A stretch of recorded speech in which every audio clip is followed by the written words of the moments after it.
And here we are in another spoiler room. I'm your host, Mark the Movie Man. Welcome to our one viewer who's checking us out right now, and our 12 listeners that I caught that have subscribed so far, because we are now on iTunes, everyone. And so you can listen to us instead of seeing our video and live smiling faces on the YouTube channel. You can now catch us on iTunes, and hopefully some more soon. We've got in a smaller room than we did last time with the Godzilla film. We got a new face in the room. We've got filmmaker Cole Meredith here. How are you doing today, sir? Marvelous. Really good. Really good, man. Awesome. Thanks for the invite. You bet. Glad we could have you here.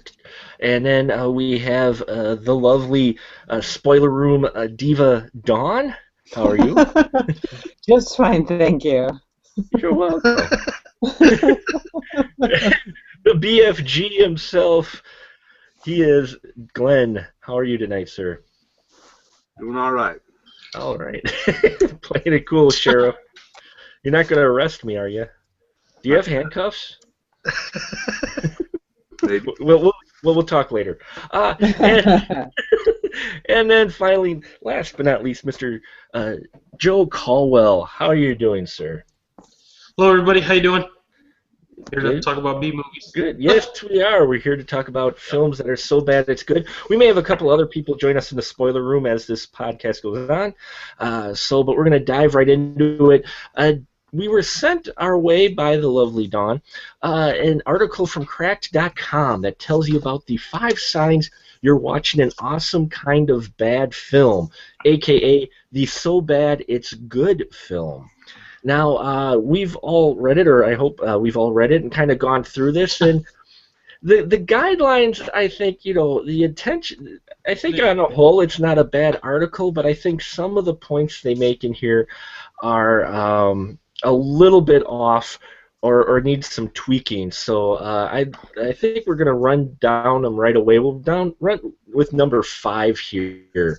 And so for the so bad it's good film, they're saying it's not the same as intentionally bad. And that I think I can agree with, and I'm not sure we'll have everyone here weigh in, that the so bad it's good film really isn't supposed to be intentionally bad. It was meant to be something not intentionally bad. We'll start off with our new face in the crowd tonight, Mr. Meredith. Would you agree with that, that so bad it's good film shouldn't be intentionally bad? Yeah. Well, no, not necessarily. Okay. Yes and no. I would say probably. I can see how that could be a viewpoint, but not for me personally. No. Sure. For you, it's got to be something more.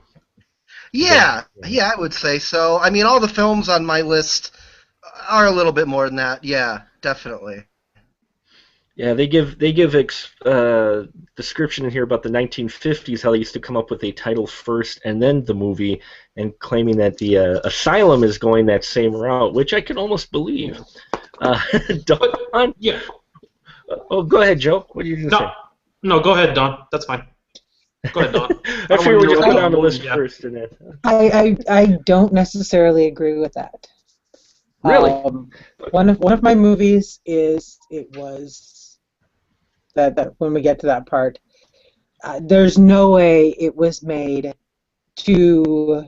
There was absolutely no way that it was made to be a serious movie. Sure.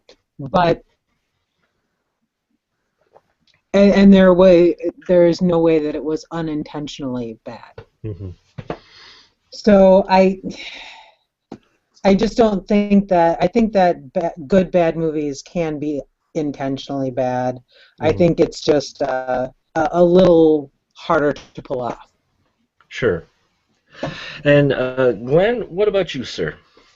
I disagree with that because I think a lot of the classic B movies, especially you look at those 1950s movies, those were intentionally bad. They were not setting out to make good movies.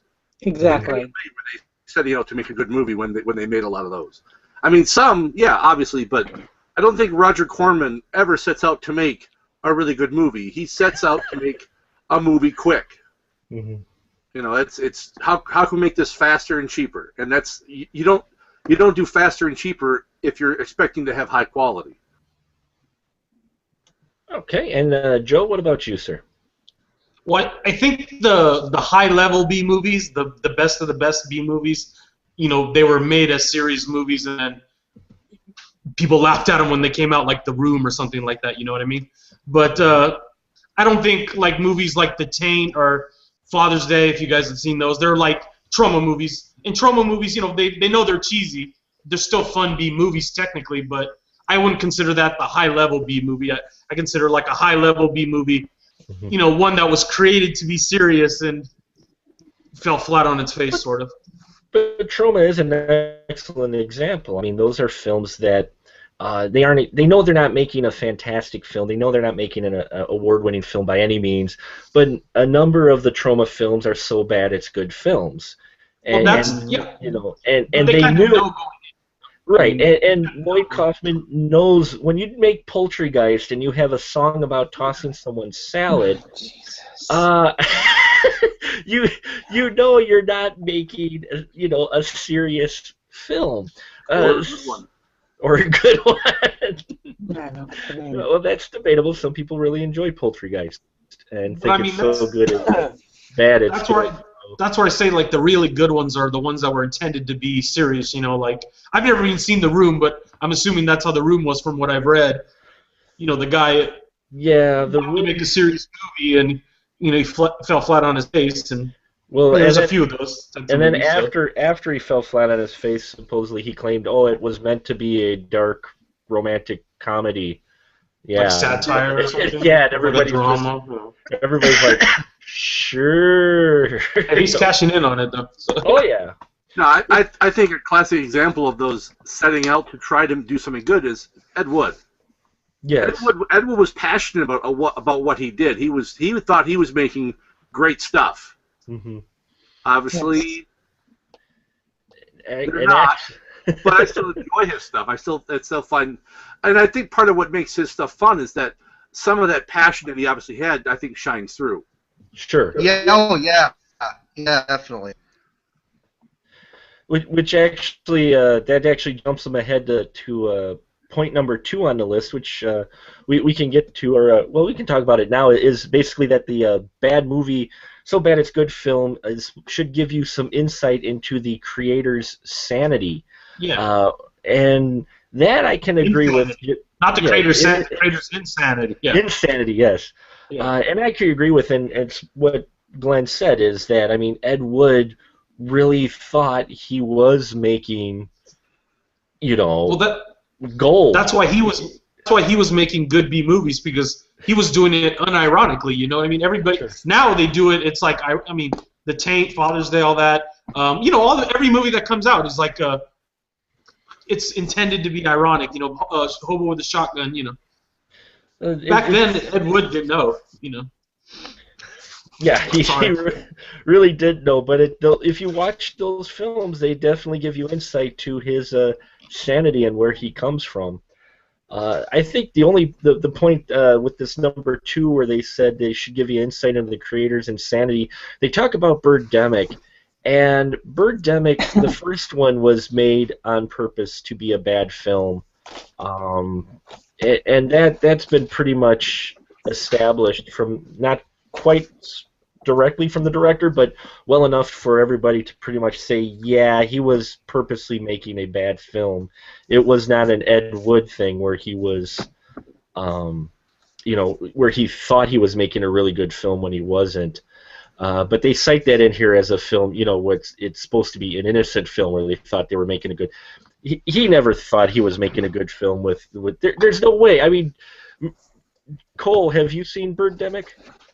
I have not. No, man. You have not. Oh, okay. I have not. No, should I? I should have. Yeah. Am I the only one that stomached Birdemic here? I certainly haven't seen it. Oh, Glenn, I've seen it. Glenn, wouldn't you say that there's no fathomable way you could look at that film and say, oh, he was intending this to be a really good Oh no, for that ode was to Alfred Hitchcock's Birds. bad. And I Yeah. think he succeeded a little too well at making a bad movie. Yes, he did. He really did, and it justified him enough to be a sequel because, for point number 4 out of Crack's article, is they should succeed on some level, and Birdemic is one of those films that really, it's considered so bad it's good by many people because it was such a success for being so horrible. What do you guys think? Do you think a so bad it's good film has to be popular? Has to No. be somewhat successful? No, I don't think so. No? I mean, I think a lot of movies get discovered later. You know, we're seeing that now, that people go back and they watch the old stuff that wasn't successful, and they're kind of like, it was funny, you know. Yeah. I think the idea of it having to be successful is confusing B movie with cult movie. Yeah. Mm. Oh, good point. Achieve that eventual success. But I mean, if you say it to be successful, that cuts out every independent film practically ever made. Well, I took it. Exactly. You know, B movies are made that never really see anything beyond, you know, a local film fest. They're actually still good films. Yeah. But the way I took that point, though, was not literal. I took it as that it had to be successful in the film. Like a part of the film had to be successful. Like, you know, Birdemic, you know, had probably a good scene in it or something. I took it as it achieved something. I didn't take it as it had to be successful financially. Oh, I I took get it as it had to be successful, like it did, you know, achieve one goal that it set for itself or something like that. You know what I mean? So I don't know. So I think that's what they meant. Right? Wouldn't you think that? I mean, because most of those B movies don't make any money. Possibly, yeah. Yeah. I can see that. They said, the way they put it in context, that they said it should succeed at its job and it should entertain us for 90 minutes. Yeah. I'm not sure it's so I bad mean- it's good. Film has to entertain you for the entire length. What would you say, Yeah. Cole? What would you say, I think, Cole? I on think that? that's the definition of a great movie. If it entertained me for the full length of the film, that's a great film. Big budget Hollywood mainstream films don't do that. No. Well, I mean, Very true. I think if it's a good film, it should somewhat entertain you most of the time, even if it's a B movie. Because I would consider like Rain of Fire like a B movie, and Yeah. you know, Okay. that movie's pretty entertaining the whole time. I mean, it's short enough. I consider a good B movie also to be short. You don't like? Are you the guy that complained on my Facebook post about Rain of Fire? No, that wasn't me. But That's an Academy Award winner right there. Rain of Fire A couple of them. infuriates me for a lot of reasons, and one of the biggest reasons is that the filmmakers or the original writers wrote that film in the coffee shop I worked in. Oh, did they really? Well, they worked with you. Are two totally different things. They took what was actually, I thought, a pretty damn good screenplay, and they butchered it. hmm Well, you have personal grievances then with it. Well, I have the film in general too. Sure. Did you see? Tanks and missiles don't work, but a harpoon gun will. No, I'm not getting back into that stuff. Was it not a B movie though? Oh yeah, it was a B movie. Well, I don't know because They succeeded. It had a huge budget. I was gonna say. Yeah, but I mean, I still consider that a B. Okay. Like, it's not a B. It's like it has to be a B movie. I mean, There we go. There's a it's not question. an A movie. It's not an A movie. So it's either it's something lower than an A. So I consider it a B movie. Well, there we go. That's a good question. It doesn't face it in the article, but pose that out and we'll get Cole's opinion on it. For a B movie, can you have a very large budgeted B movie? If so, can you think of any? Oh yeah. I mean, I was asking Cole, Joe. Yeah, Sorry. I Sorry. think so. I mean, I think a good B movie can have a large budget. The Fly 2 with Eric Stoltz comes to mind immediately. I think at the time that was moderately budgeted, and that's definitely a B movie, intentionally so, and a great one.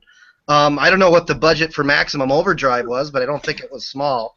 And exactly that's what I was thinking. Exactly what I I'm think thinking. it's one of the best, worst movies of all time. I love Maximum Overdrive, but I don't think it was a small budget. Dream a Little Dream with the two Coreys is a Yes. great, Oh my terrible God. film. God. I don't think that was small budget at all. That one comes immediately to mind. Free Jack with Emilio Estevez. Oh, Relatively high budget, totally B movie all the way. You know, I think all those had a moderate budget. They're so B, Mhm. So, B through and through. so would you agree, Joe? You have any other I examples? think you should get a prize for mentioning Free Jack. That's an awesome movie. So yeah. Yeah, man. No, yeah. I mean, there's some. I mean, the movies I thought of like Battleship and you know, some of the every Michael Bay movie is a B movie too. I mean, so they're massive budget movies and they fit all the criteria on that crack list also. Because like Transformers tries to be intelligent, you know, it's like Mhm. Michael Bay thinks he's making a good film. yeah, the condescending But robots and like, go ahead. I'm sorry. Traditionally, classically, the B movies were not intended to be A-list movies, and that's the key, I think, because the B movies were never intended to be mainstreams, and like the Michael Bay movies or anything that's in the last 30 years that's been a wide theatrical release is intended to be an A movie rather than a B movie. Yeah. And I think that's the big difference here. Mhm. Although I absolutely agree with all those movies you mentioned, Cole. thank I love that you pulled up Dream a Little Dream and Free Jack. I've got it in my collection. I love that terrible movie. I love Oh, it. yes. Well, I think then that kind of breaks away though from the list. Then it shows you that you can have a B movie that so bad it's good film with a very large budget. Yes. Where I would say. Yeah, So, but then yeah. see, I don't consider those movies B movies. I consider those were intended to be A movies. But Mhm. I mean, Happen to not be good. That's true. Really? I don't know if Maximum Overdrive was. yeah, that's gotta have a high budget. Maximum. I mean, that was at the peak of Stephen King's popularity. That was made to be a cash cow, is what it was made to be. Yeah. Yeah, I don't know that he was intending it to be A, though. I think he called it a moron movie, quote unquote. If he was And, intending compared it it to to be, Rambo. he would have been If I remember sober right. when he was directing it. And yeah, he was sober directing it. What about Yeah, Battleship? he was. I mean, he's stated that he was stoned throughout pretty much the entire time he was directing the movie. This is true. This is very true.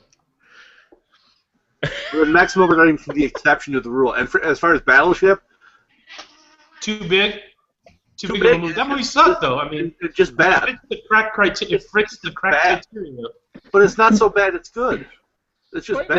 has to be so bad it's good. I would consider every FX movie on every movie on FX like a B movie. I mean, they don't show anything like top No. level. Mark, so. no. Battleship failed the one Studied thing it it had to do. The one thing it had to do was have Liam Neeson punch an alien and go, "You sank my battleship." And it couldn't do that. And it didn't give him that.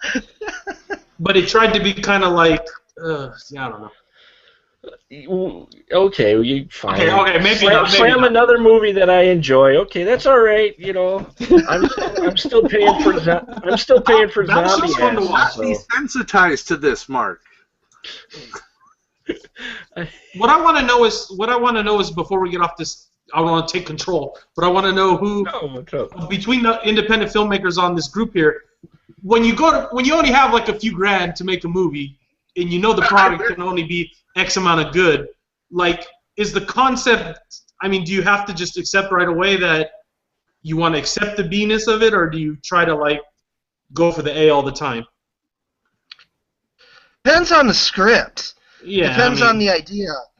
It really does. This new movie that I'm doing, I aimed for serious all the way. But when I first started out, I was going for camp, you know, and I tried to play up the camp angle a little more Yeah. But I guess it just depends on the idea, really. You know, the gestation of the idea and what tone is going to fit the final result best. You know, And how you can work the concept, sort of. I mean, yeah, I would exactly, imagine. exactly. I tend to take things a little too seriously, so I usually try and steer away from camp and just play it straight.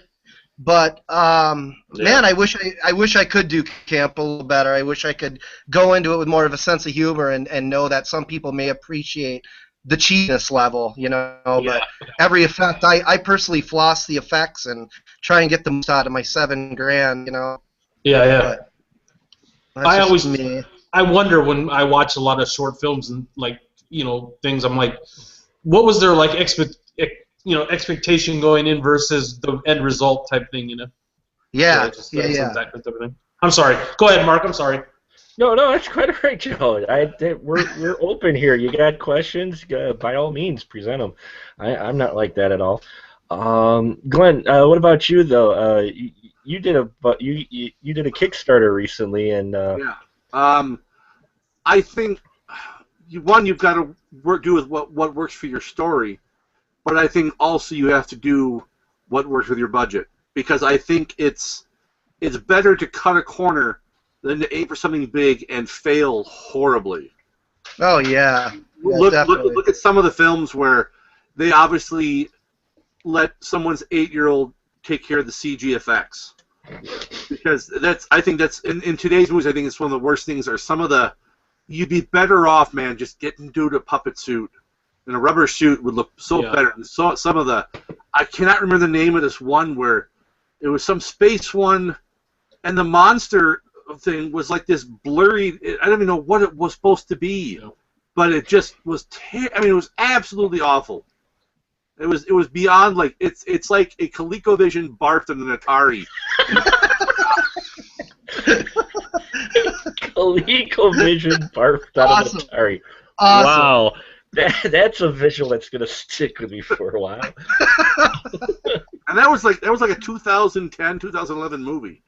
Well, I saw one recently with the man who apparently will do anything and get any job he can, Mr. Danny Trejo, who I love, but he was in this film called Zombie Hunter, and I was into it all up until they got creative and decided to put a CGI monster zombie in it.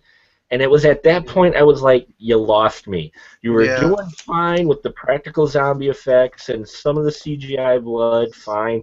And then you put this horrible-looking CGI zombie monster in there that I'm just like, wow, dude, you're making Xena cry. Okay, you're making the Xena, huh? You know what would have been better than that thing? Huh. 2 CG zombie tigers. Oh God! Oh, that's Zombie Apocalypse 2012. Yeah, zombie tiger in there, right?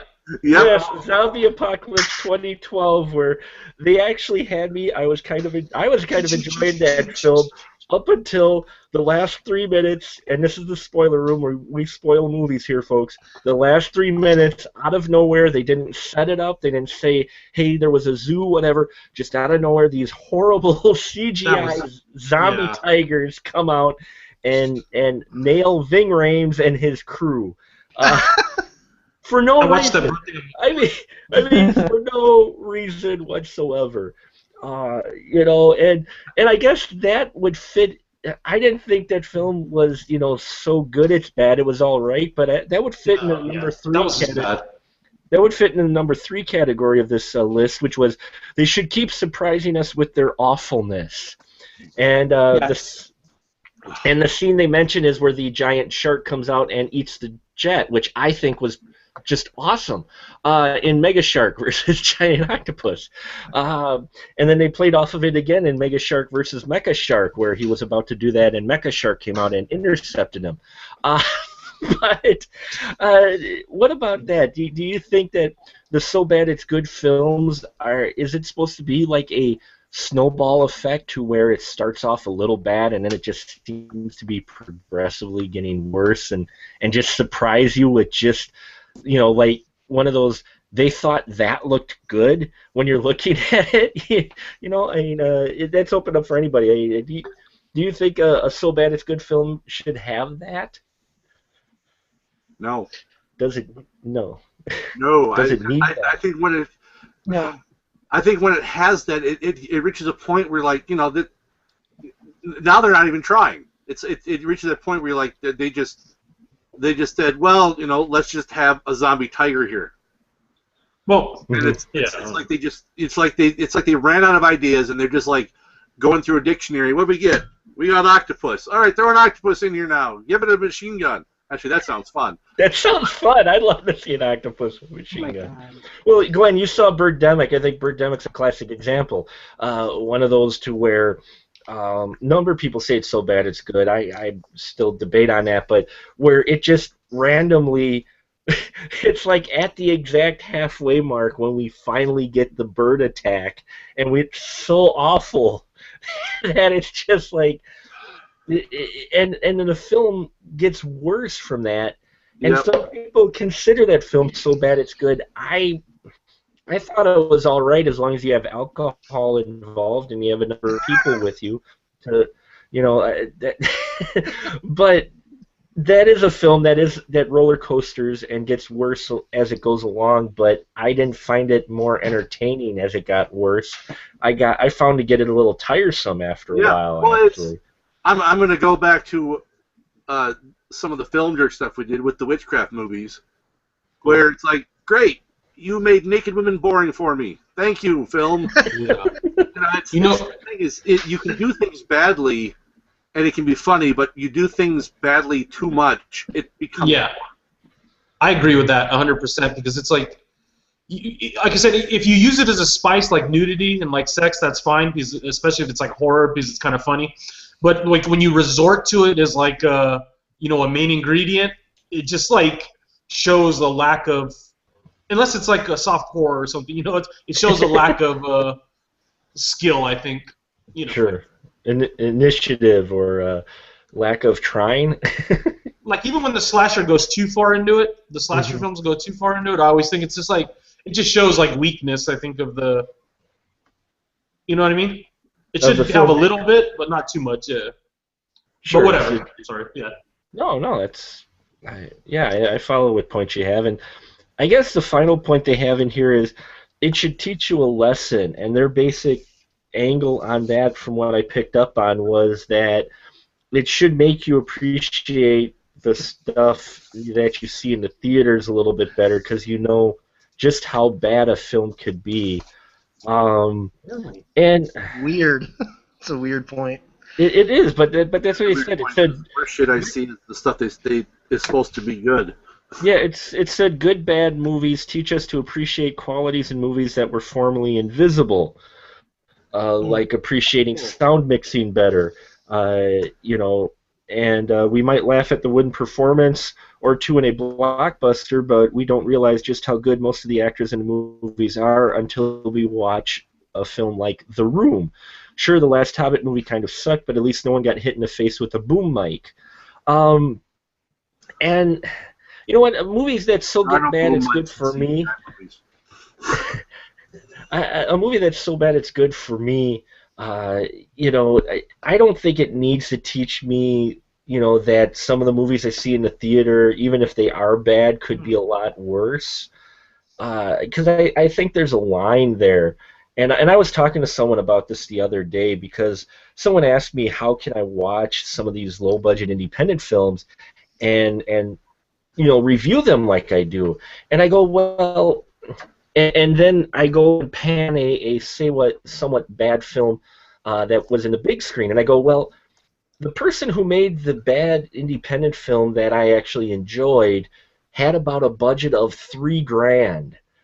The film in Hollywood had a budget of $150 million. Yeah. Where you could make 100, you could make 10,000 of these other films with the budget that they had on the one Hollywood film that was really bad, and that's why I get more critical with, say, G.I. Joe Retaliation. I panned that. I panned the original G.I. Joe film, and people are like, well, that's cheesy, though. It's a B film. I'm like, They had $100-some-odd million, and I paid $15 to go see it, early show, plus my popcorn and soda. When I get there, I'm not paying that to see a B movie. If I want to see a B movie that's so bad it's good, I'll stay home. Yeah.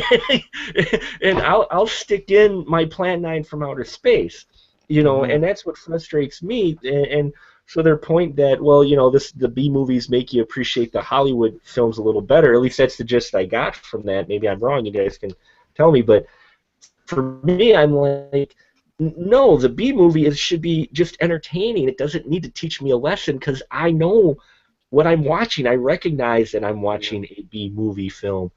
It doesn't make me appreciate the films in the theater more because it makes me actually more critical of them because I'm like, they had all this money and they still sucked. Yeah. I'm not going to give them a passing grade just because they had a bigger budget and they made it to the wide screen. Well, the technical capability should be there if you can throw millions of dollars at a problem. Like, when I consider a good A film that's low budget is like Primer, supposedly it was made for $7,000. Then you get a B movie, like a big budget movie like Battleship, $75 million.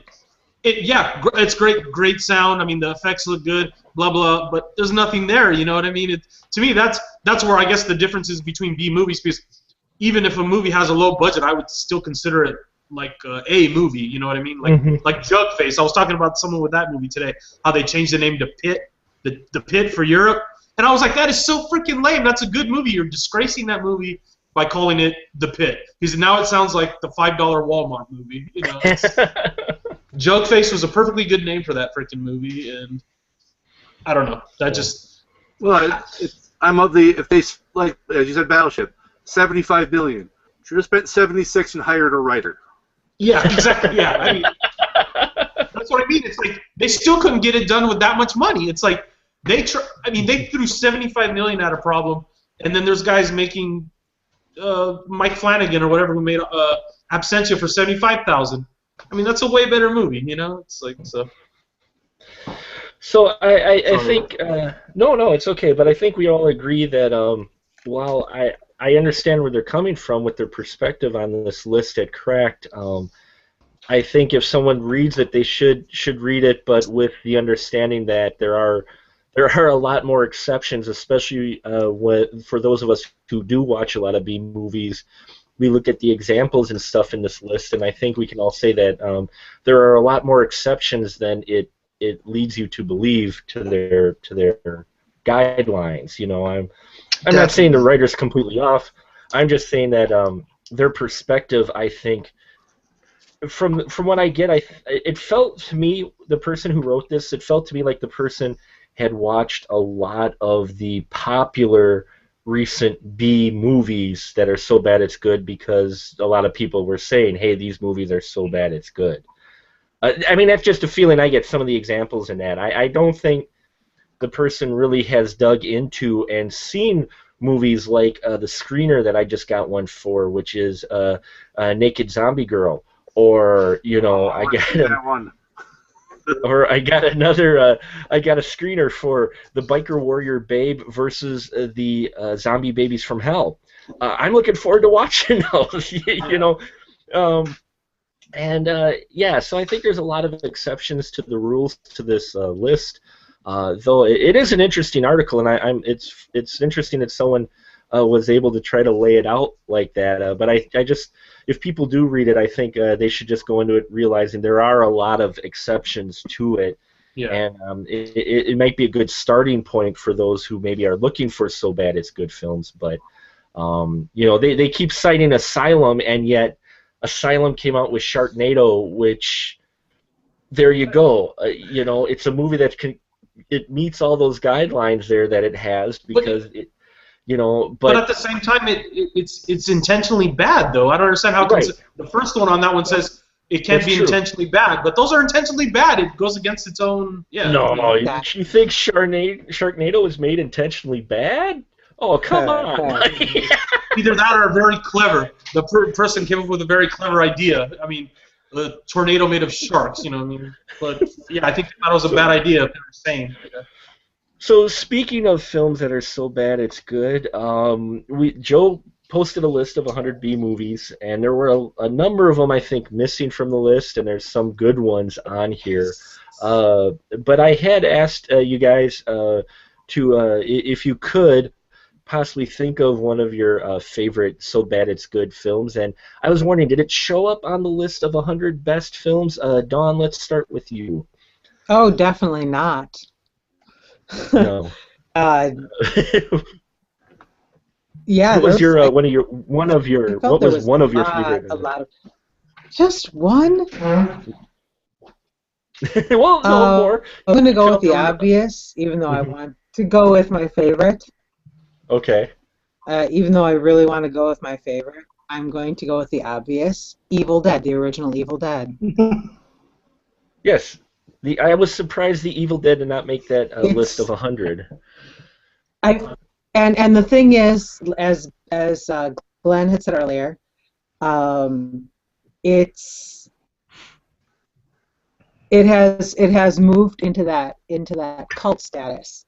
So Mhm. people don't really think Evil Dead is so bad it's good anymore, especially not the original, especially because a lot of people think the first Evil Dead movie was made to be serious. They were trying to make a scary movie.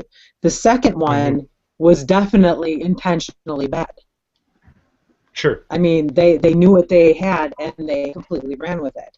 So that definitely, all of them definitely qualify. Even when they made Army of Darkness, by that point they Army had of a real Darkness. budget. Yeah, Army of it was Darkness still, by then. yeah. Oh, definitely. I can't believe any of the Evil Deads didn't make that 100 best of B movies. So before we continue, let's just say we were joined by the spoiler room now from we've got Irv from the DNC podcast, the Dixon Cider Show. How are you tonight, Irv? I'm doing good. Can you hear me? Oh yeah, we can hear you fine. Glad you could join in on our conversation here. So besides the Evil Dead films, Dawn, why don't you give us one other film that you thought you would like to have seen on that list of 100 best B horror films? Attack of the Killer Tomatoes. Thank you. You knew I was going to bring that one up. But who doesn't put Attack of the Killer Tomatoes on this list? I mean, really. That one really blew me away that they didn't have the in the best 100 B films. I've seen it in almost every list, and that's why this list surprised me. I'm like, where's the Attack of the Killer Tomatoes? Has everyone here seen Attack of the Killer Tomatoes? I actually haven't. Yeah. Oh, dear. Really? No, I haven't. I gotta check it out. It's on my to-see list. It's just something I've never come across, man. I didn't even think of that movie when I was reading that list up. That's one of my yearly revisits. I absolutely love that. I watched the first and the second one and ignore the rest. Awesome. Yeah, I'll definitely check them out. What about Attack of the Killer Tomatoes, Glenn? Would you agree that it should be on almost every top 100 absolutely. B horror films? Absolutely. I would say if your list doesn't have that movie, it does. I disqualify it. Yeah. That I think is that and Plan 9 from Outer Space. I think are probably the two biggest absolute examples of a B movie. Mm-hmm. And a successful one at that. A successful one, yeah. Well, especially Attack of the Killer Tomatoes, because that was back before the B movie was cool. I mean, we do have a lot of movies now that are intentionally bad. But back then, I mean, they shot it, over like 2 weekends or a weekend on a very minuscule, nothing budget. And it's entertaining as hell. Irv, did you see Attack of the Killer Tomatoes? Yeah, I think I walked away with a few zits on my face from all the acid. But yeah, I love that movie. It's one of the better B movies out there that you could watch, especially being a young individual watching that type of stuff and just the graphics in general. I like it all.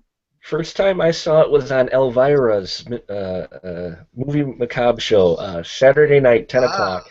Ah, yes. Good old Elvira. That's when I first saw it. That's where I saw it too. Yeah.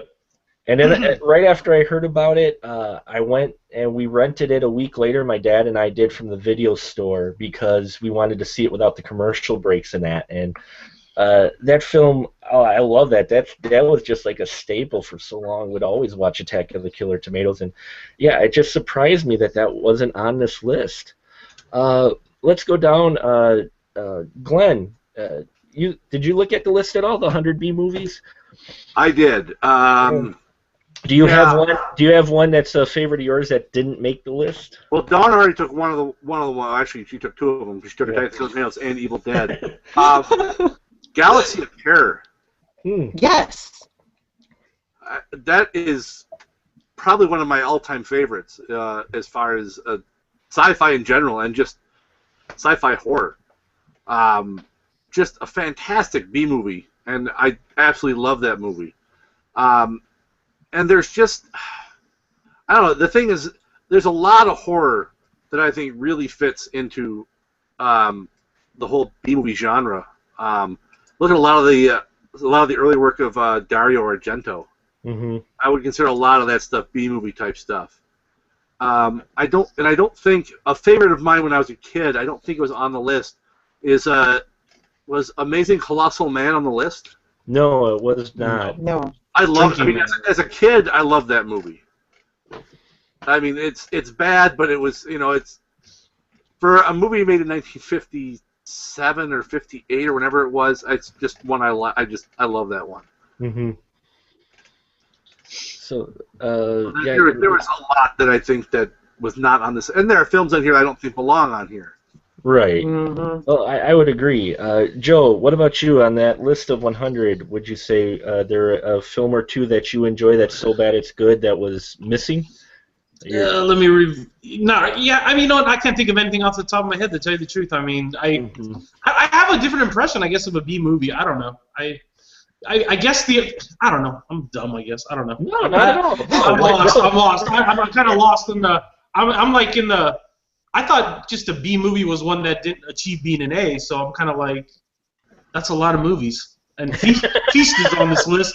I like Feast. It's on this list. That's definitely. Feast. But I mean, yeah. Yeah. The stuff is another one I like on here. That's a good list, But I don't know, one that's not on the list. I don't. Off the top of my head, I can't think of one. Yeah. I haven't seen What? I'm not looking at the I list. said Switchblade Sisters. Band of the Hand? I don't know. One of those types of movies. I don't Oh know. God, I Switchblade love that Sisters? movie. I actually just found that movie again. Which one? Band of the Hand Hand. of the Hand. Oh yes. Yeah, so I mean, Switchblade Sisters as well. Yeah, definitely on here. Switchblade Sisters. Then they've got Poultrygeist and Ginger Dead Man on here, and Cyborg. That's a pretty good movie. Cyborg. There you go. Yeah. Cyborg. I don't think that was on this list either. Though I was happy to see Megaforce make it on the list, but No, Cyborg is on the list. is thanks for Cyborg on the bringing- list? It is. Yeah. Yeah. Cyborg's on the list. No, but I mean Megaforce. I'm happy you brought that. There's a One of movie the movies that is like a B movie. Yeah, I mean that is definitely a B movie. was a B movie that made wide release, and I love. Why did they make Megaforce? What? Because they couldn't make an actual G.I. Joe film, so it was the closest thing they could come to, I think. Really. If God, you they should have look just at- made a G.I. Joe movie. If you look at it, it had so many influences from G.I. Joe, from the vehicles to the multi-international cast they had to the, Megaforce is one of my guilty pleasures. I love that movie. Whenever I get a chance, if I run across it, I'll sit there and I'll watch it. But and Cyborg did make the list too. So most of your movies, I think, Joe, No, did. Cyborg's on the. Yeah, No, did- that's what I was saying. I was going down the list. I was saying Cyborg's a good Oh, I one. I got would you. agree with. Yeah, I mean, I don't think Roller Babies was on the list. That's a pretty cheesy movie. They had movies about roller blading, but I don't understand why they didn't have roller babies. I don't know. Whatever. The one that probably the one out of all the lists that I really just approved of on this list, and everybody's intended their own list. I'm not saying it's bad. I'm just saying that I couldn't believe was on here was Mortal Kombat Annihilation, because that wasn't a top B movie that was so bad it's good. That movie was just awful. Well, all these movies on the list, the 100 list, there are a lot of those are just kind of bad, aren't they? I mean, Well, yeah, like those ones with the Buff Brothers, those two, the Barbarian Brothers. That's the same guy who did Cannibal Holocaust. Man, I'm like, Ruggero de Terro. What's his name? What? You know what I'm talking about, right? Oh, the Barbarian Brothers. I can't Yeah. pronounce it. Yeah. Yeah. I mean, that's just. I remember watching those guys on USA Up All Night. Let me get his yeah. name here. I mean, they got some good ones on the list too. Killer Clowns from Outer Space. It came from beneath the sea. They put Masters of the Universe on here. I'm not sure about That's that too bad, one. right? That Who was mentioned USA Up All Night? Joe did. Joe. That's the thing. USA Up All Night. There is nowhere near enough Linnea Quigley movies on that list. Oh yeah. Very true. I think there's one. You know what? I Story also Babe, noticed there's Black no Hawk Julie Down. Strain on this list. No Julie Strain. Yeah. Which There's one? no Julie Strain on this list. No. Not a B movie. That's a good point. Yeah. What? F movies, H movies. What? How big are her tits now? Yeah. I'd get at least F. for Julie Strain, yes. She. Yeah. She's rather large. Irv, what about you? I know you didn't have a whole lot of time to check out the list or not, but what would be one of your favorite B movies? Toxic Avengers, any of them. Toxie. That's a good pick. I think Toxic Avenger, the first one, made the list. So. Well, I haven't seen the list, but I don't know if Tromeo and Juliet's on there. That's one of the top. No, it wasn't. That's a good one actually that Troma put out. That talk about a B film when you're young that's really influential when you don't know what the hell you're looking at. That's the movie to watch. I think the person who made this list, I don't think they've watched that many movies. No. Yeah. Because of the fact that they've got 2 Troma films on there, or no, 3, because they have Poltergeist, Class of Nukem High, and Toxie. But I'm like, if you're gonna have Poltergeist on there, but you don't have Terror Firmer, which is probably the best Troma film ever made, and you don't have Sergeant Kabuki Man. Yeah, no kidding. I noticed Sergeant Kabuki Man isn't on here. So yeah, I mean, this list is it's like every list you see. It's one person, and a lot of times I think it's someone who doesn't really. They've done a little bit, but they really haven't. I don't think they've done the legwork. I think they went online, they found other people's lists, and just grabbed stuff. Sure. Either that or a lot of it was based on nostalgia. They might have saw something in a essay or some other blogger and they checked it out and they liked it and that's why they made it to the list. So yeah, that's the one thing that I usually have problems with. That's why I usually don't make lists, is because they are really subjective. So what about you, Cole? Do you have a favorite B movie? Yeah. I have to say, I'm realizing that a movie so bad it's good, I didn't necessarily connect with B movie. Okay. I guess they have 2 separate categories in my head. Sure. And I didn't look at this list, unfortunately. But the original Troll is, if we're talking horror oriented, is definitely one of my favorite B movies. I don't think that movie's particularly well made at all, but yeah, Harry Potter. There you go. The original Harry Potter. No, man, I saw Troll in the theater when I was a kid, and even then I could tell it wasn't great filmmaking, but there's just something about that that's so damn interesting. Weird, how it somehow focuses on the child characters. It's almost got a kids movie feel, but it's so dang disturbing with people sprouting into plants and the weird musical numbers with these horrible puppets. Halfway through, they break into song and dance, and I really enjoy that original Troll just for its sheer awfulness. I don't think Buechler is much of a director. Man, he makes some fun movies. Just about anything of his could be on that list. Actually. What if we're looking at horror, let's talk about The Hand from 1981. That wasn't on there either. Yeah, that's another one that probably should have been on there. Oh yeah, definitely. Man, definitely. The thing is, you could fill this up easily with 100 horror films. Well, that's what I mean. Anybody could you could come up with easy 100. Yeah. Ghoulies should be on there.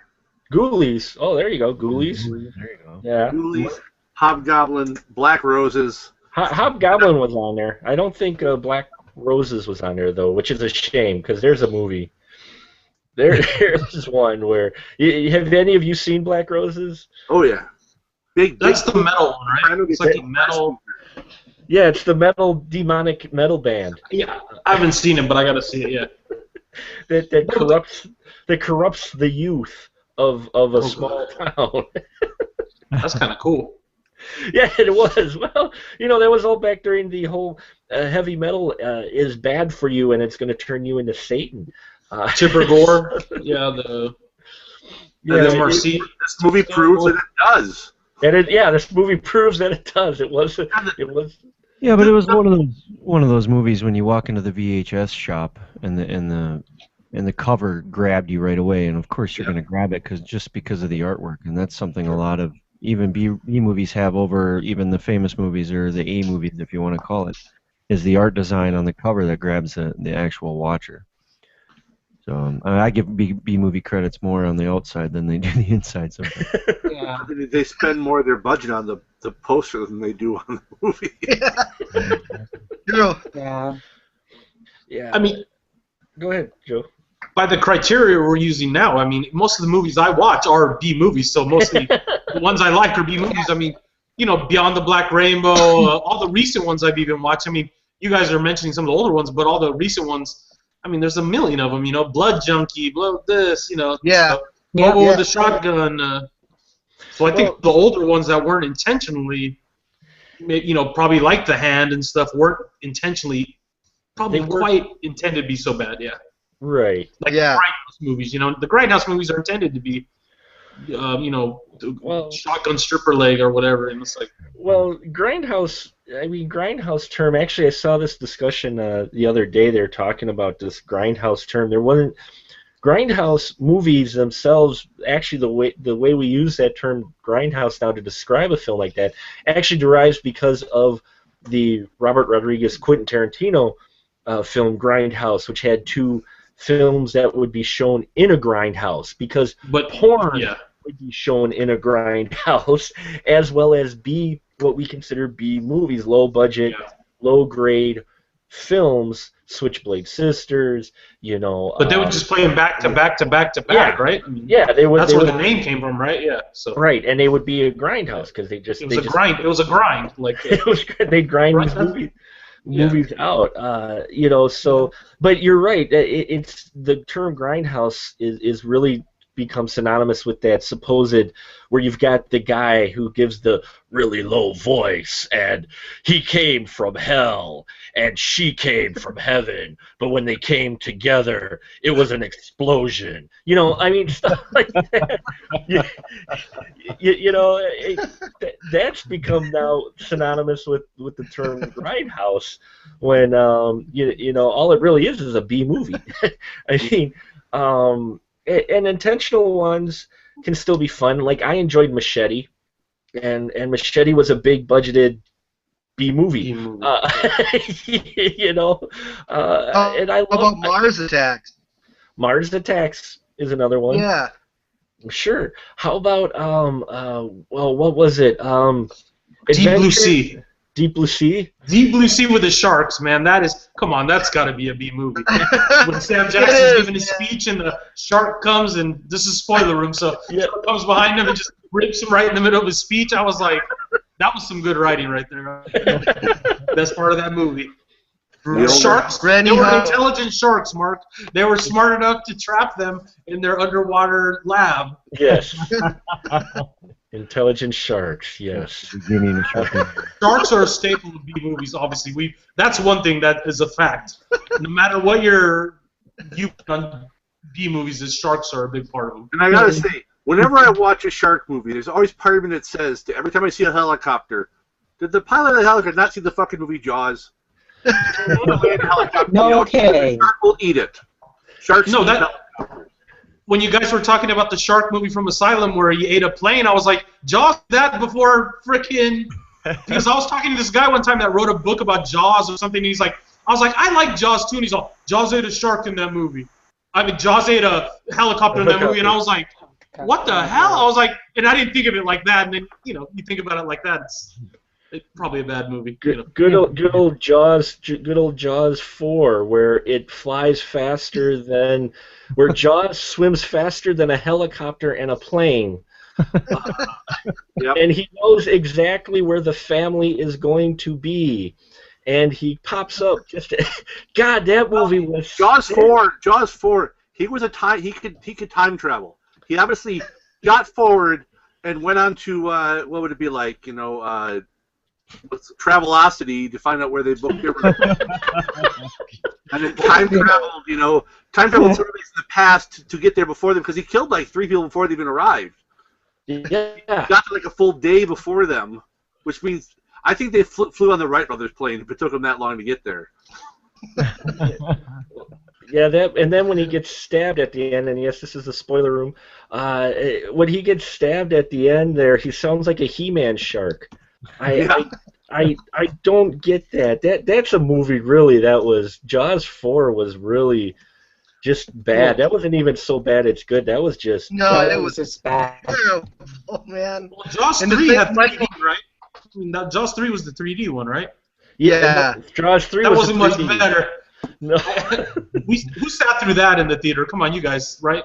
I mean, Yeah, I did. I did.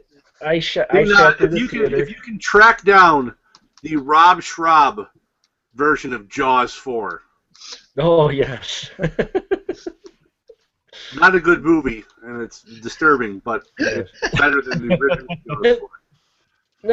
No, that goes along with, we have the so bad they're really bad movies and so bad they're good movies, but I'm going to put this question out. Do you think nowadays that there are people trying too hard to make the so bad it's good film? Let's start with Irv. Irv, would you say that there's people that many filmmakers now, especially indie ones, are trying to capture the Robert Rodriguez Grindhouse or the B film rather than just make a movie?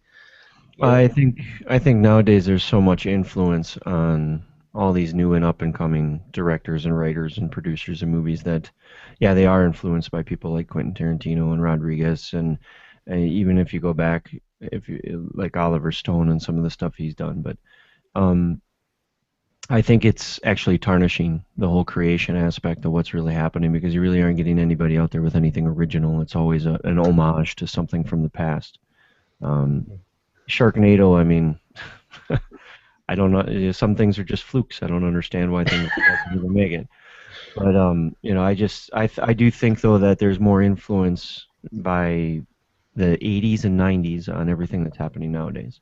I do think though there's a big push for independent films. I think in indie films, but I think more dramatic and more psychological, social type movies are more independent nowadays than the B-rated. I think some of them just fall into that category because they just didn't know what they were doing at the time when they made the movie. Right. I think that right there is the true character of the whole thing. Somebody trying to do something they don't know how to do and they're learning along the way. So. What about you, Cole? Would you say that there's an oversaturation of filmmakers just really trying to make the bad film, trying to capture the Sharknado or the Robert Rodriguez spirit? Yeah, I think so. I've seen a lot the past couple years, that's for sure.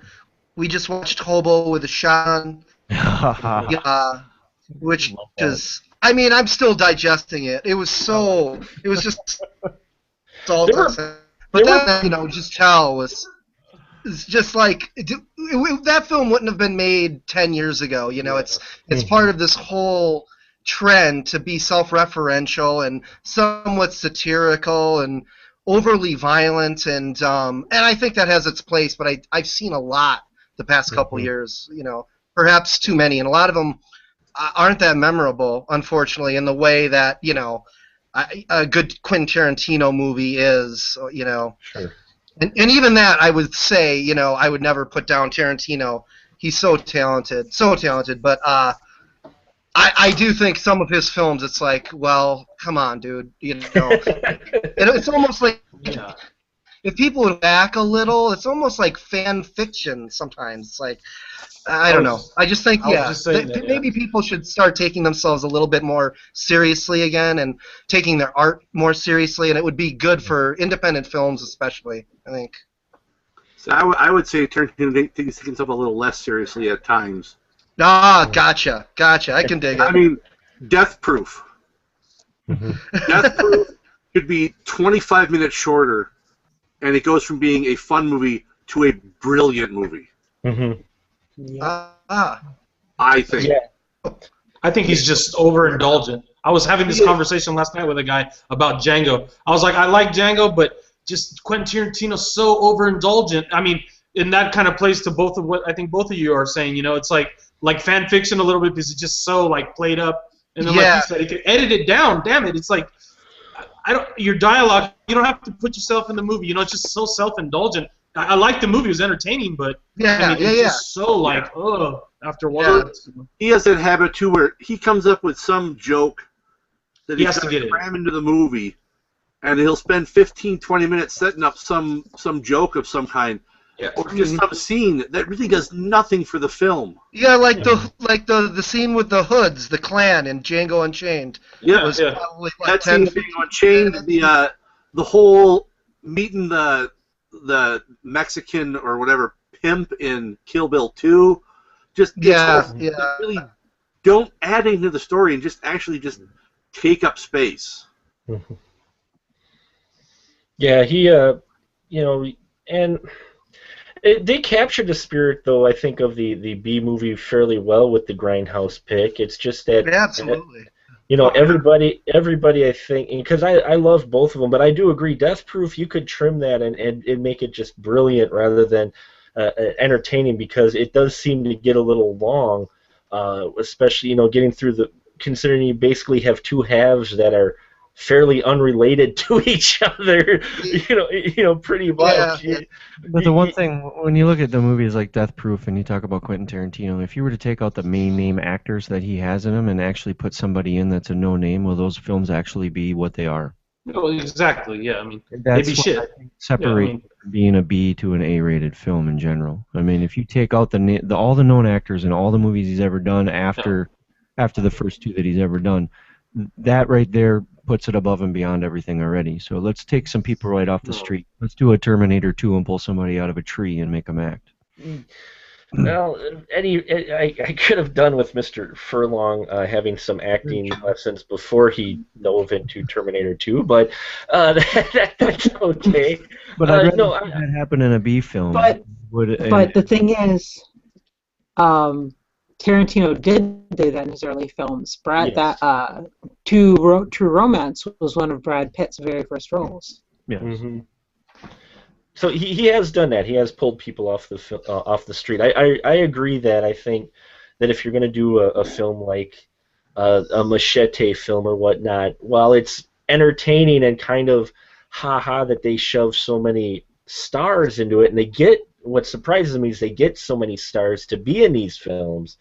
It'd be interesting to see them pull some no-namers off and have them in the role, but I don't think the films then would be as successful, and they fade away, because a lot of times people go to a movie just for a name, especially in foreign cinema, but in B movies, even the big named actors, though, a lot of them got their start in B movies. A lot of people don't realize. I mean, Jennifer Aniston, Leprechaun, Johnny. I mean, Clooney, Return of the Killer Tomatoes. There you go. Johnny Depp was in Leonardo DiCaprio and Critters. Whoa. Yeah. Which one, Joe? Did you say? No, I said Johnny Depp was in Nightmare on Elm Street. So yeah. I mean, he's about one of the biggest stars. Tom Cruise. He was in Taps. I don't know what before that was.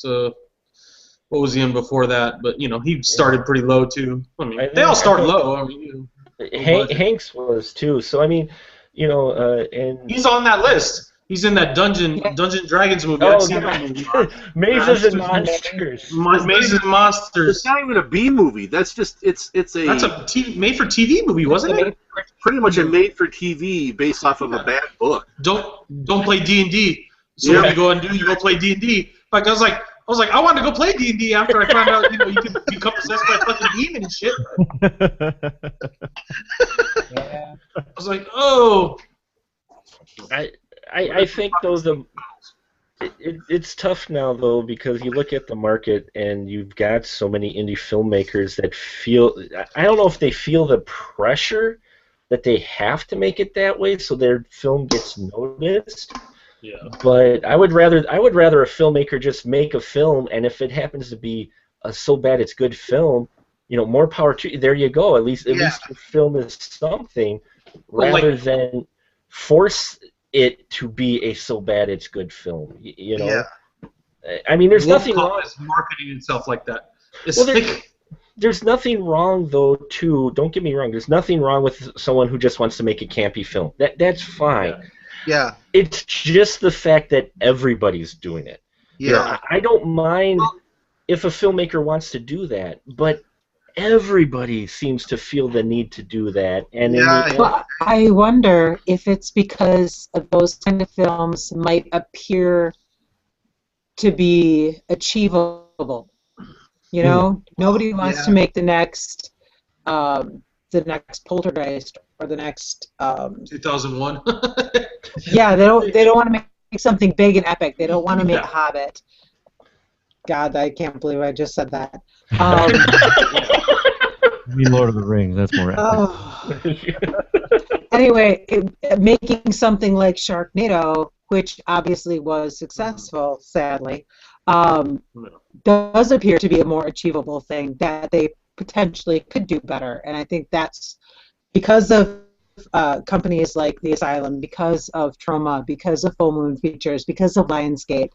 I think especially independent filmmakers are saying, yeah, this is absolutely achievable with a small budget, and if I cut corners by doing all practical effects, maybe I can make this better and get picked up. Mm-hmm. You can also look at what they're doing, like going to the ice cream shop, and they're trying out every different type of ice cream. Someone that, like a Tarantino, that started off with the way he did, and then coming back and trying to do something like a B genre throwback, like Bulletproof, not Bulletproof. I'm sorry. Death Proof. Death Proof. Yeah. Sorry, I'm thinking Bulletproof. Adam Sandler. Death Proof, and then those are throwbacks. So I mean, if you look at a director who says, "Well, maybe I want to try this style of film this time, and then I want to go do a horror film, and then I want to do a B film, or I want to do an epic film, or something campy, or something parody aspect." I mean, it's like picking ice cream out of an ice cream shop. So I mean, I'm sure they get bored of what they're doing all the time, because there's some directors out there that are kind of typecast just as well as actors and actresses are. So. Mm-hmm. I mean, look at, not to bring up Kevin Smith, but I mean, if you want to talk about B movie, Clerks is pretty much an independent B film. Yeah. And looking at the things he's doing in his career, he's going into horror, and he's going into what would you even call Tusk? I mean, I wouldn't even call it a horror film, but still, he's trying all these new things, and thank God he is, because I'm sure he's going to be great at every one of them. But go ahead, Joe. That's the thing, though, with Clerks. See, that's where I guess my impression of a B movie differs. Because that movie was low budget, but actually, it's like a grade A work, though. Really, I mean, so is B movie just a term, or is it like I mean, because you can't consider a movie B if it's actually as good as Clerks, can you? I mean, yes. Yeah. I mean, that's the question. I guess I'm saying. I mean, yeah, because then you wouldn't have a grade A B movie, or you wouldn't have movies like Evil Dead, or. Well, I mean, no, yeah, but I consider Evil Dead like a, it was a low budget movie, and it might have had obviously intentional laughs a little bit, probably, but I mean, it turned out over time to be like an A. You know what I mean? Called classic, yeah. Yeah, Mr. Sardonicus is. A movie my family used to make fun of, so that's a timeless like B movie. You know what I mean? It's that's what I don't know if you guys get what I'm saying. I mean, no, I hear you. Yeah, I hear you. Like one of the most recent movies I saw. Did you see Almost Human, Mark? Almost Human? No, I don't think I have. That movie took itself seriously, and it was a low budget action horror sort of alien invasion movie, and that's kind of like a traditional B movie, what I would think of, because I think the guy tried to make a serious movie, and it's pretty cool, but I mean, he hit the B-C area. I think it's like. I think this is one of the problems with a list like this, like they had here, is the fact that every single person is going to have a different idea of what a B movie is. Yeah. Man. It's not some. I don't really think it's subjective. Something that you can, with the crack thing of it has to have these. I don't think you can have a list that every B movie is going to fit on. I mean, Yeah, a lot of the classics are not going to fit this type of mold. I think that's part of the thing with B movies is they don't fit a particular mold in general because there's been so many different B movies in every genre. Mm-hmm. I mean, yeah, they tend to be more the horror, the sci-fi, just because of the fact that how much budget do you need to do a sci-fi film versus, you know, hey, we're going to have two people sit in a room and talk about, you know, a piano. No, that's why I thought that list of 100 was pretty good because I thought they took examples from like different genres of film that were B movies. Sure. You know, because they had the gay romantic one. They had a couple of bad sci-fi ones. They had a Dead Alive or whatever from Peter Jackson. So I mean, they had some. They had Dead Alive on there, right, Mark? Yeah, they did. Time era and when they were made and what was going on and how they made it. I mean, if you were to take movies like Mac and Me and Chud and all these movies where the graphic effects nowadays would actually benefit it, I don't think it would be listed as a B film. Mm-hmm. Oh yeah, Chud would totally be. Oh, Chud. Yeah, Chud would still would be. There's some movies out there that could benefit from technology today that would take it out of that list of B movies. I mean, even Killer Clowns from Outer Space. If they were to redo that movie, not that I want them to, but if they were to redo that movie nowadays, it would be completely different, and it would probably be not a cult classic, but it'd be a very, very, very popular movie. It already still is with our generation, but you get my kids to watch that, and they won't even look at it for 10 minutes, but they'll watch Killer Tomatoes. They love that. So. Cool. I think the term B movie. I mean, we're a classic example right here. I mean, we all love B movies, but we all have I think, slightly different look at what a B movie is or what we would consider it. I think the traditional definition of B movie and movie that has been shown at Grindhouse has become muddled, has become kind of mired because you have so much out there. You have the Asylum Pictures out there now making these films that are intentionally, you don't make Mega Piranha, you don't make Two-Headed, you don't make these films that they're making with any type of seriousness whatsoever, yet they kind of self-proclaim themselves as B movies. So people looking at that, I mean, people love Sharknado, and don't get me wrong, I don't want to sound like a douche here, and if I do, everybody can yell at me, but just because someone enjoys Sharknado doesn't mean they enjoy B horror or B movies. Mm-hmm. It means they enjoy Sharknado. Mm-hmm.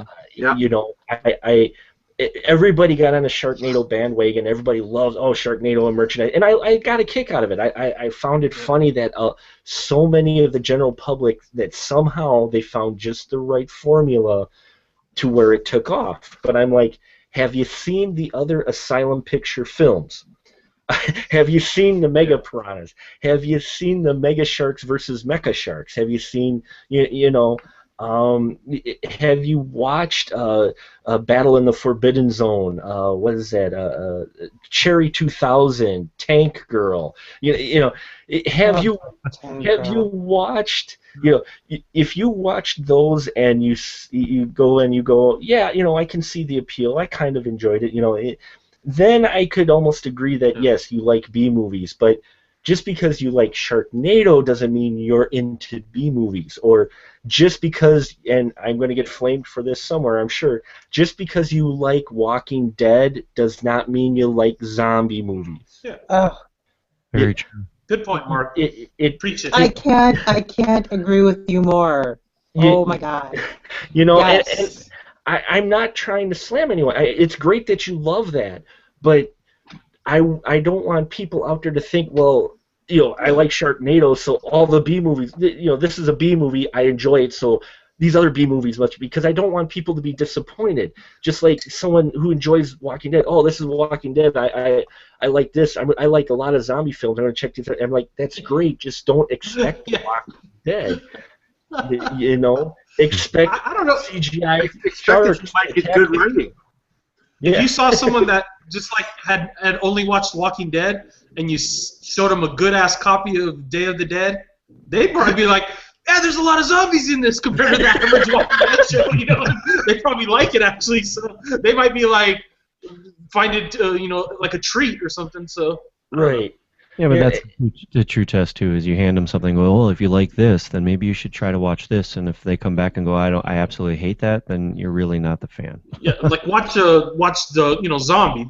Just Yeah. watch Zombie, and if you can sit through that one, we'll see where we're at. It's like,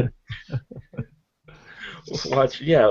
Just I mean, you make- sit through you some make of that, it and and it's again, I'm not trying to slam anyone that enjoyed Sharknado in that. It's just that I don't want people to think, which there are some people out there, I've seen it in forums and that, think that that's the way a B movie should be, or that's the way, and it's not. It just, there's movies out there that are done really well that are considered B movies because they never made it for one reason or another. I was talking to Dawn before the podcast. I was like, you look back in the 40s and that, your B movie wasn't just your big super large monster film. A lot of those early noir films were B movies.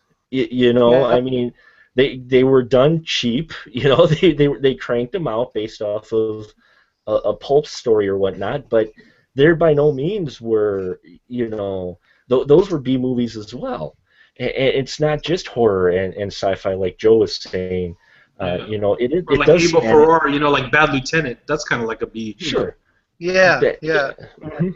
Bad Lieutenant's one of them. I'm just looking on IMDb here and did a search for B movies, and it gives a list of over 4,000 different movies that have the term B movie in it. And Grindhouse is number 1. Ed Wood is number 2. Snakes on a Plane is number 3. There you go. Wow. Snakes on a Plane's pretty good. That wasn't on the list either. Yeah. No. Right? It's not on that list. 5 Yeah. Last Action Hero and 6. Although I would not have put it on the list of the best of the B movies. Best of What? B. Yeah. The Stuff is a good B movie. Yes, That's on it that was. list. Yeah. The Stuff is a good B movie. With Yeah. the famous Amos knockoff character. You know what else? That was guy on is the bad. list? Reanimator. Yeah. Reanimator. Reanimator was not on Yeah, that list. Yeah. Yeah, that Well, was you got, missing. well, even like Howard the Duck and Critters. Yeah. Critters. Yeah, they're not on there either, huh? Yeah. That's something I've been looking for. If you guys haven't, I Or want. Cool World or something. Even like Cool. Speaking of that, I was thinking of Heavy Metal. Julie Heavy Strain, Metal. I thought of Heavy Metal too, but I was thinking the original Heavy Metal. What else? Well, Anything with Julie Strain, like you said earlier. see, and that's good. A lot of people say, "Oh, that's a get off your lawn. That's a nostalgia thing." But you look at Critters, you look at some of those other films that are B movies, and I don't know. I watch a monster film nowadays, and then I watch Critters, and there's something just different about it, the way it was approached. I think you look at the way Critters was approached, and you look at the way Mega Shark was approached. Okay, versus Giant. You look at those two. I mean, both have just really crazy concepts, but you look at the way they're executed, and you can tell that I think there's more care put into some of those older B movies than there is today. I think people get the idea I'm going to make a B movie, which means I don't need to take much care in anything. Yeah. Where I think a big part of that is just the care and the passion that had to go into practical effects on the set.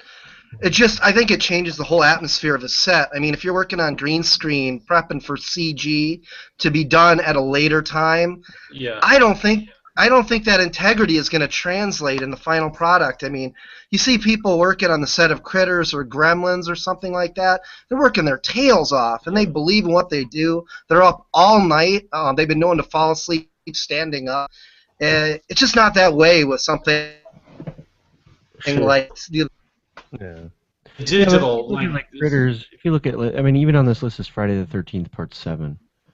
Oh, Beekler! Another Beekler. Yeah, Beekler. and I'm looking at it going, well, if you're looking at series movies and then you start looking at a whole list of series movies and pick the B movie out of the series, Yeah. I would say Jason Takes Manhattan is a B movie out of that series. Or Jason X, yeah. Jeez. or Yeah. Jason X. Yeah. Or Jason in Space or Critters in Space. I mean, those are the B flicks out of that series. If you want to, if there's a list you could probably make, that wouldn't be very biased because.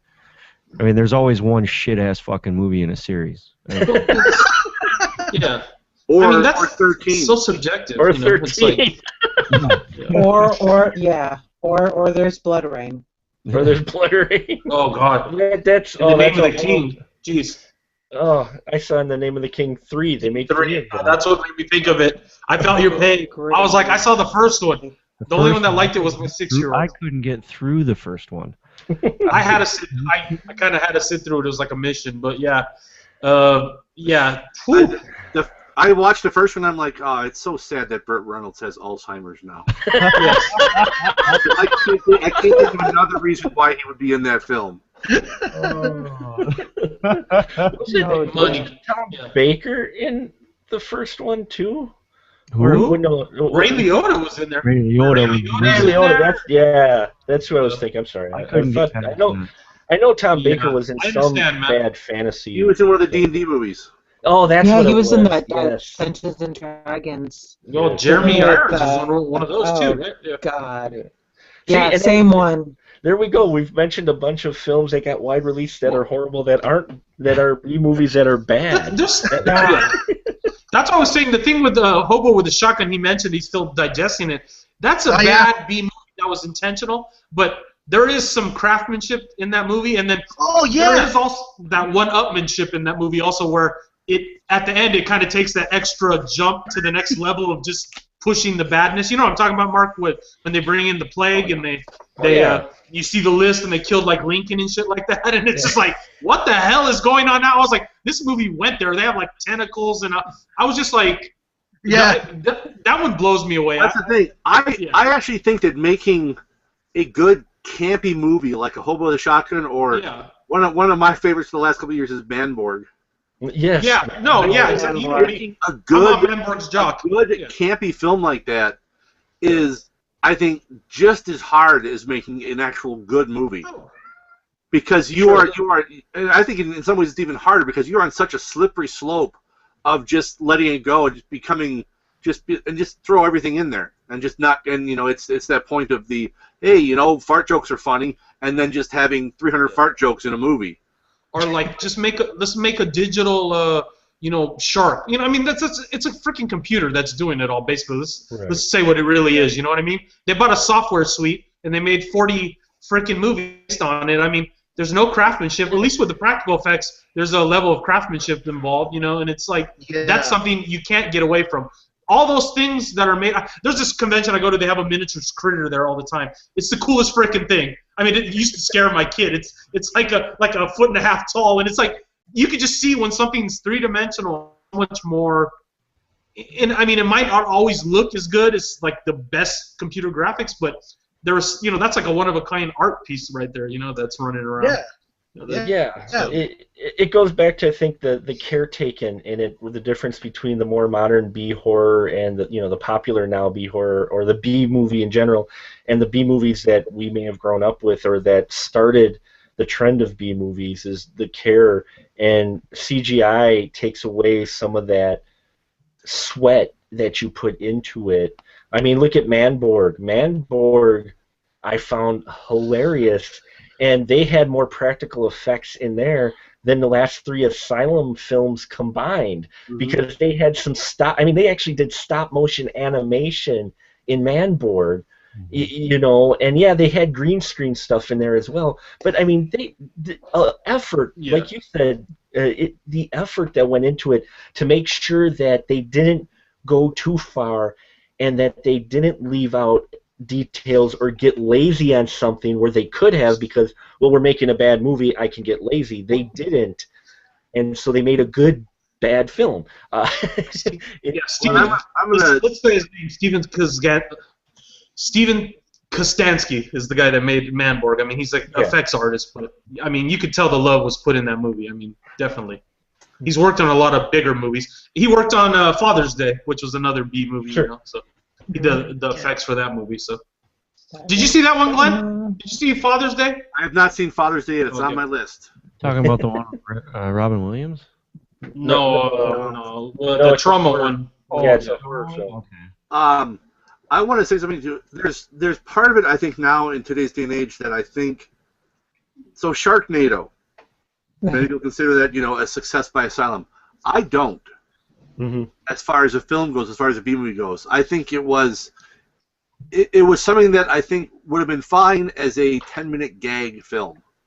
Mm-hmm. But the fact that it's a full film, I think its success is that shows how social media can drive something. I'm willing to bet that a lot of the people who talk about how much they love Sharknado, I'm betting a bunch of them never even fucking saw it. They jumped on the social media bandwagon of it. Because, you know, Sci-Fi Channel has, how many followers do they have on Twitter? Right. And they and when they can get, if they, you know, they just triggered something on social media where it went viral. And a lot of stuff that goes viral doesn't mean it's good. Exactly. I mean, You usually go to watch it just to see how fucking stupid it is. And one then of the things that amazes me that it went viral was that fucking Double Rainbow. Double Rainbow. Yeah, I'm like, okay. There was one good thing about Sharknado, and that was the theme song. Because every time I hear it, it makes me laugh. like I said, I think Sharknado would have been a great like little snippet film, or just even a little like a short 10-minute film of this ridiculousness. But the fact that it's a full movie, I didn't even finish watching it. Not even a full movie, Glenn. Spawned 2 sequels. Yeah, I know. 2, and they don't even have the first sequel ready and paid for yet. No, they've got this. That next sequel's Well, they don't coming have out. $18. Still talking about Sharknado. What I heard was they were putting it up on up for people to put money in for like a Kickstarter. The Kickstarter? And then we're gonna No. give you a name on one of the sharks. Jesus. It's like putting a name on a star in the sky. You could sell the same fucking star 1,000,000 times and no one would know. Well, it's just, yeah. I mean, And Sharknado is. Yeah. Go ahead. Well, no, but that is, I mean, that's the epitome, I think, and the culmination of the culture that has come out, you know, with what they consider B movies. Sharknado is at the top. That's a great summary of what I think today people are considering good B films versus the actual good B films that are out there. And that's because of social media. It's a sad thing too, because they'll do a Kickstarter and they will raise an ass ton of money. Mm-hmm. And I will guarantee you right now, no matter how much money they raise, Sharknado 2 will be worse than the first one. Oh yeah. And not like in a good way. It'll be worse. And it'll piss me off because the money they spent that they raise on it, one, I don't think they're going to spend all of it. Mm-hmm. But the money they raise would fund what? 50 Absentias? Probably. Yep. 100. Yep. And I think of all the good, you know, independent films that could have been made, given that money to people who I think actually deserve it, because I think they actually care about the craft. I don't think anyone at Asylum gives 2 shits about film. Mm-hmm. They care about the fact that they can crank this stuff out and make money. Right.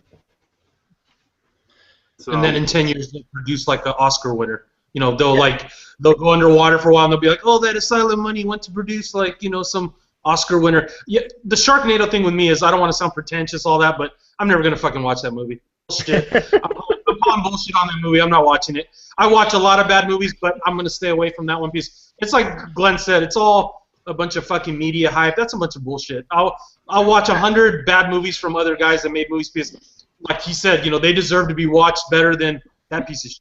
Seriously. My mini tirade. But yeah, I mean, it's like. Boy, that's gonna be fun to cut out later. Thanks, Joe. Sorry. No, that's okay. Get it on the Dick Insider Show. So, cutting out? I think we've hit you know, a number of points, and we've all sound like our nice curmudgeon get off my lawn moments. But I mean, we can all agree, I think, even if you know, you don't agree with everything, the definition and the idea of what a B movie is now has drastically changed to what the B movie actually was. You know, what it actually initially, what brought about the term B movie and the definition of it was. And I think part of it, and I'd like to get everybody's final thoughts because I like to wrap it up here. I think for me, you can tell when someone puts a care into a film that's a B movie, like you have a Manborg or where you can tell they took time and thought, and they knew they were making a B movie, but they still put a lot of effort and tried to make a movie rather than intentionally make a bad movie. And I think that's the difference between nowadays and all the B movies that we grew up with, is that not all of them, and I'm not saying all of them, but I would say probably more when we were growing up, there were more people putting better effort in their B movies than they were today. Cole, what would you say? Final thoughts on B movies, the culture. Do you think that it has changed the definition, and just in general, what do you think it's at, and do you see it improving any in the future? Yeah, I think well, when I was growing up, falling in love with movies, I didn't know the term B movie, up an area, but I didn't know the term, and that's kind of what made me want to be a filmmaker, was B movies. Those are what inspired me, I guess. Movies like Troll and Nightmare on Elm Street, just movies that you rent and put in your beta machine, Yes, that beta. nowadays I guess are considered low quality. Yeah, man, totally. And now that I'm older, and B movies is like its own genre. There's nowhere to go but up for B movies. I've got to say that because I make them. But there's nowhere to go. I mean, there are salvation. I think I've been to the theater probably 8 times this summer, and even the best of the big budget movies are running out of ideas. I mean, when the best movie I've seen this summer at a theater is got Tom Cruise in it, I think that B movies are definitely our future. That's about all I can say about it. Sure. I love B movies. I watch them all the time. But I do think that there's a distinction between B movies and movies that are so bad that they might be good. I don't know. I guess they're too different for me and my own personal mental, rating system. Sure. And Dawn, what about you? Do you think the term has changed, and do you see light at the end of the tunnel? I absolutely think that the term has changed hugely, from B as in the B side of the album, or B as in the second feature and a double feature. I think it started changing with the introduction of home video, and I don't think that I think that B movies have changed, and I don't think that language has kept up with them, because now everything is being lumped into B film. All low-budget independent film is being lumped into B grades right now, and I don't see that changing for a while, and I really wish it would, because there's a lot of like Glenn said, there's a lot of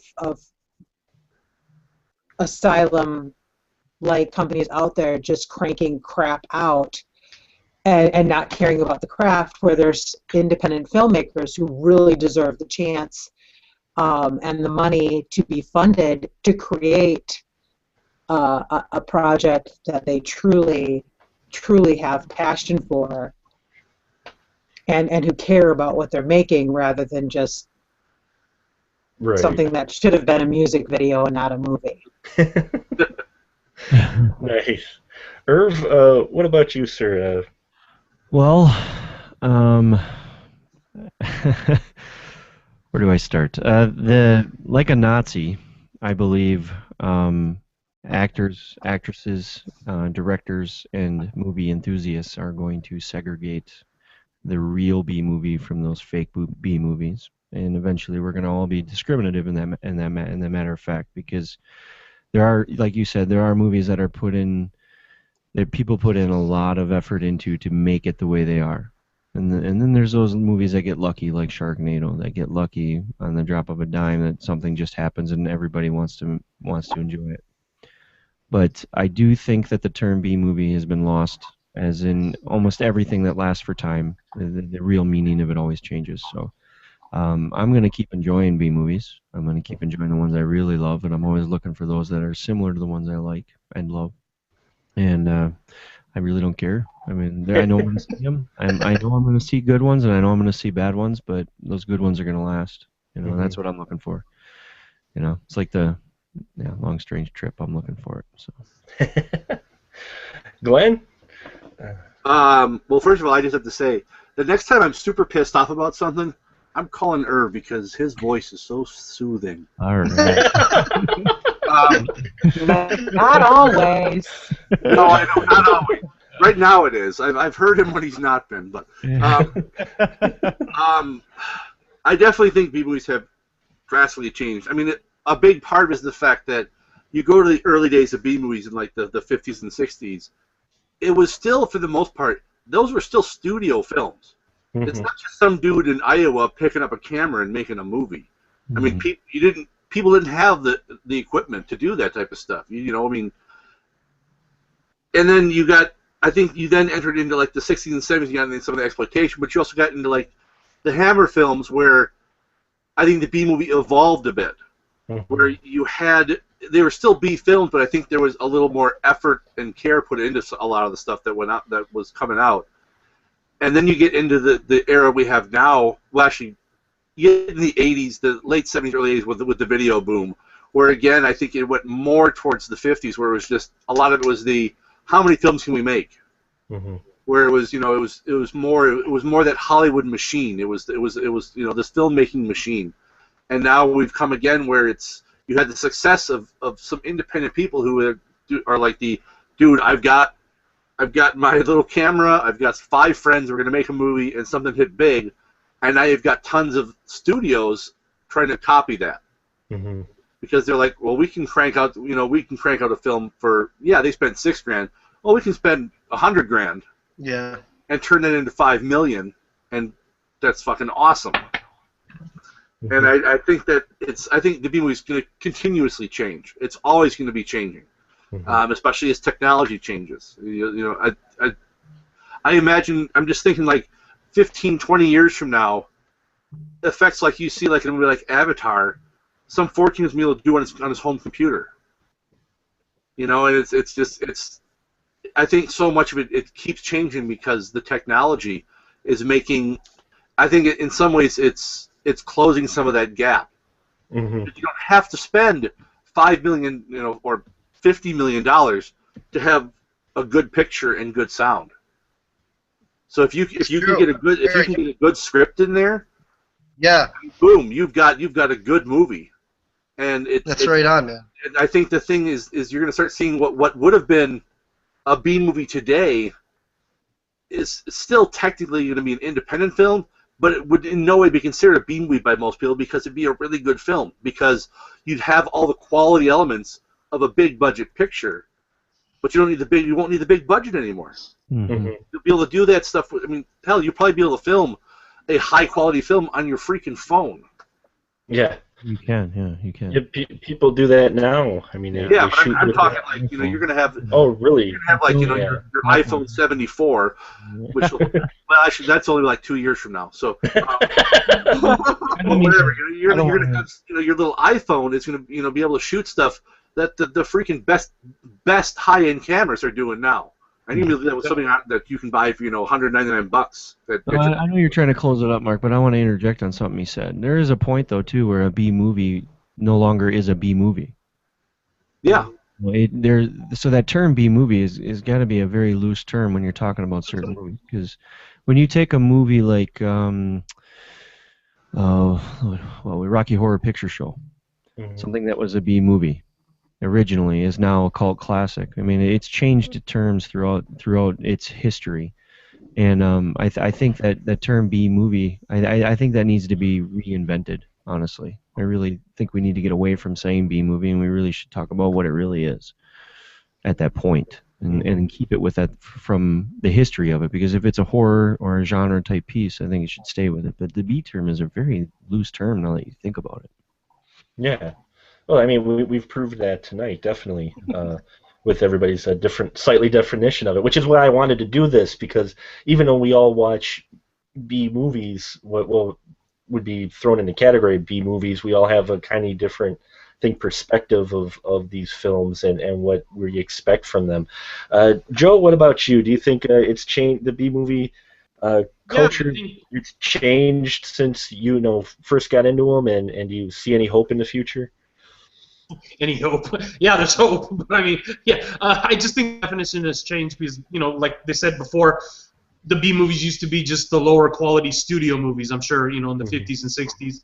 Now, since filmmaking has become easier, everything is a B movie till it proves otherwise. Basically, you know what I mean? It's all movies obviously want to be A movies. Who doesn't want to be a primer or something made for $7,000? I consider that a really good A movie. But no matter what, you're never going to change the fact that it was made for $7,000. So no matter how good it was, so at some point, like they said, the definition has to change. It's always evolving, and I think we've proven here that the definition is just subjective. So it goes from there. Yeah, I mean. I put an article in the chat if you guys want to check it out. It actually just goes through the evolution of B movie, and it gives a cool terms in there. So if you want to read that article, it's pretty good. Yeah, and it touches, actually, that article touches on some of the things we've talked about tonight here. So, and I'll definitely put that link as well on. I never understood that there was a term called program or programmer.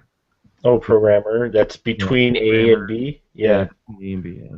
I never heard that term before. So. A lot of that old school stuff really was interesting. All those different things that they used to do back then. So, but definitely talking about 50s movies would be a whole nother podcast.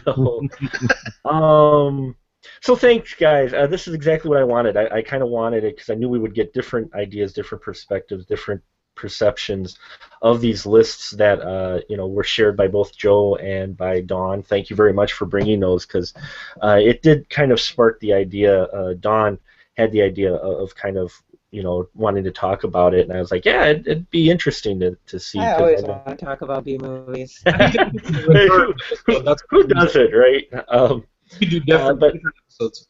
But I think we've proven it here just with a collection of 6 avid fans of this type of film that what it is or what it has become has changed from what it has been and what we grew up with and what we've considered B movies versus what they consider B movies. And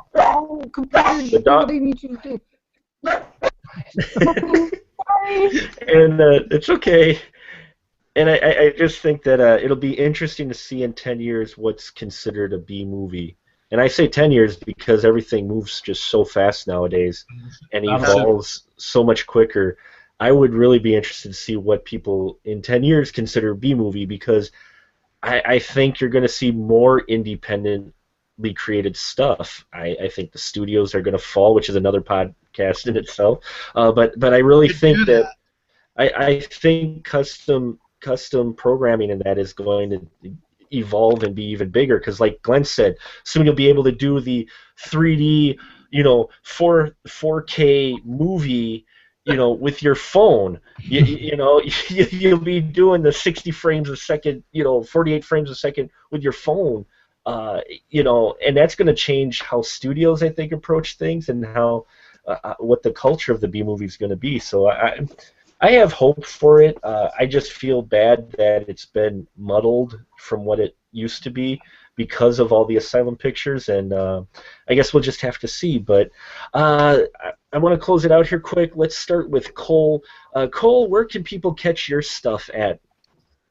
I'm on Facebook, Cole Meredith. I also have a page on Facebook, Horror Roar. That's just Horror Roar capitals. I'm on there every day. But yeah, that's a place to catch me. Or you can just email me at productions@mail.com. I'll get back to you within 24 hours. Oh, you're cutting out there a little bit, Cole, but that's okay. I'll get the links and I'll put them on the webpage as well. We'll add you. Cool. And that's Shadows and Lovers Productions, is it? Shadows and Lovers Productions at Gmail. All lowercase. Great, and I'll put a link on the Special Mark Productions webpage for that, so Thank you guys you. can go check that out. You bet. And Dawn, throw your pimp your stuff out there. InTheAudience.net. There you go. A fantastic blog. You guys should check it out. And then Irv, why don't you pimp your thing?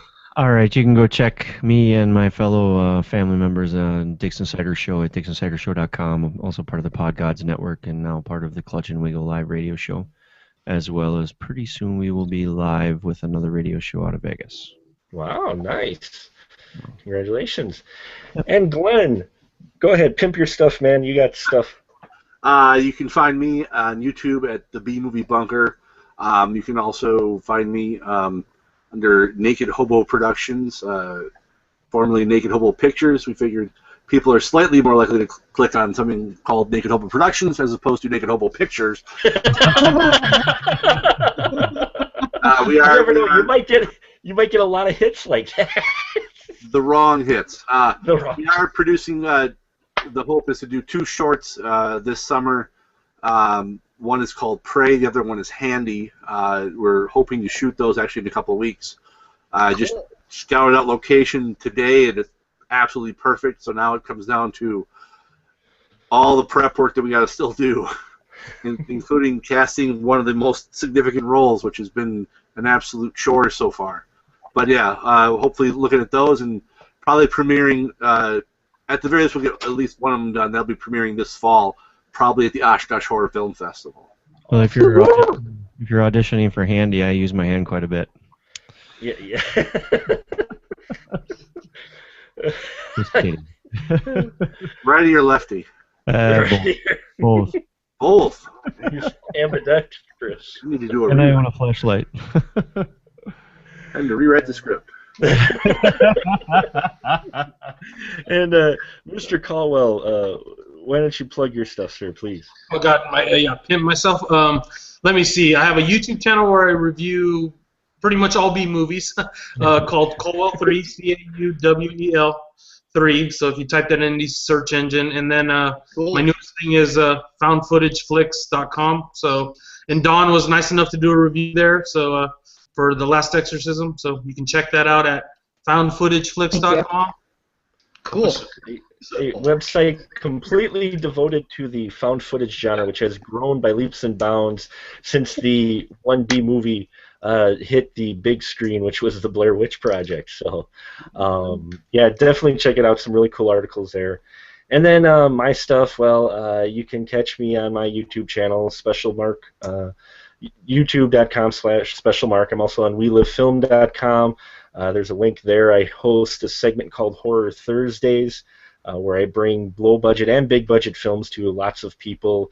Whether or not they like it, I still do it. So there's and SpecialMarkProductions.com is where you can find a link to the podcast, to where there's a link for the video as well as the audio, because we are now on iTunes. Yay! So we are on iTunes, and also thank you to Spoiler Room alumni Brad. He's putting us out on a number of websites, radio station websites, so the podcast can be caught on there, an edited version.